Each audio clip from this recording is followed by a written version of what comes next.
दूसरों को दुख देकर धन जुटाना है महापाप।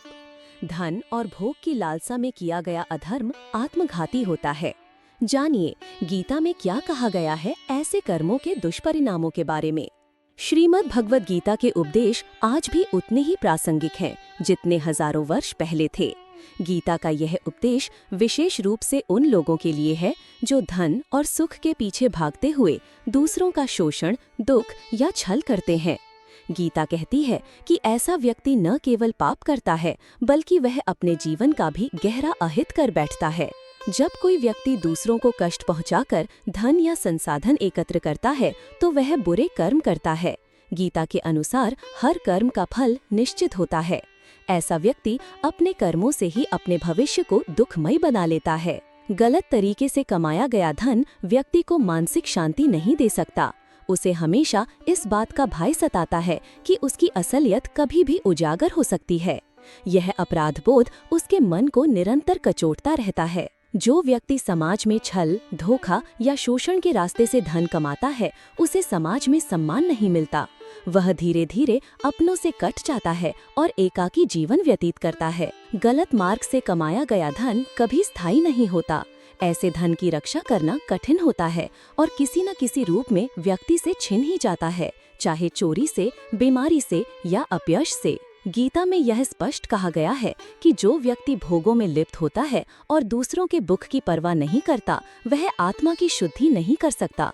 उसका आध्यात्मिक पतन निश्चित है। हिंदू दर्शन के अनुसार मृत्यु के बाद भी व्यक्ति को अपने कर्मों का फल मिलता है। जो दूसरों को दुख पहुंचाता है, उसे अगली योनि में भी कष्ट भोगने पड़ते हैं। धन की प्राप्ति हर किसी की आवश्यकता है, लेकिन अगर इसे गलत मार्ग से अर्जित किया जाए तो वह सिर्फ पाप ही नहीं, आत्मविनाश का कारण बन जाता है।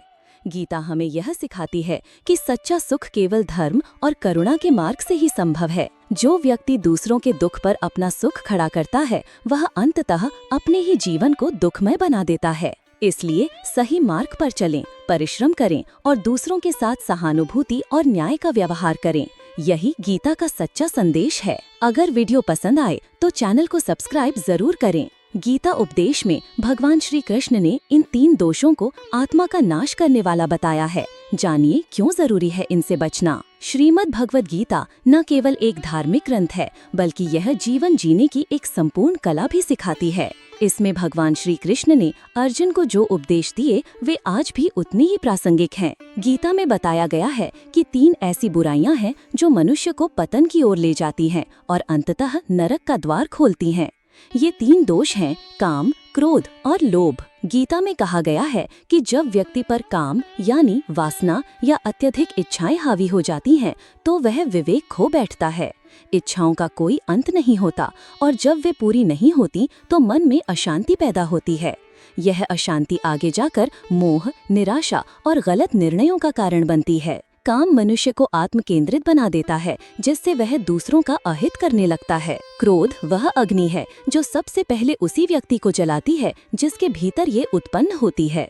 गीता में कहा गया है कि क्रोध बुद्धि का नाश कर देता है और जब बुद्धि नष्ट हो जाती है तो व्यक्ति सही और गलत में अंतर नहीं कर पाता। क्रोध से हिंसा, द्वेष और अपशब्दों की उत्पत्ति होती है, जो सामाजिक और आत्मिक पतन का कारण बनती है। लोभ कभी संतोष नहीं होने देता। जो व्यक्ति लालची होता है, वह हमेशा दूसरों से अधिक पाने की चाह में उलझा रहता है। वह नैतिकता और धर्म की सीमाओं को लांघ कर भी धन या भौतिक सुख सुविधाएं हासिल करने की कोशिश करता है। यही लोभ धीरे धीरे उसे पाप की ओर ले जाता है और अंत में वह स्वयं अपने जीवन को नरक में ढकेल देता है। श्रीमद् भगवद गीता हमें आत्म मंथन और आत्म नियंत्रण का मार्ग दिखाती है।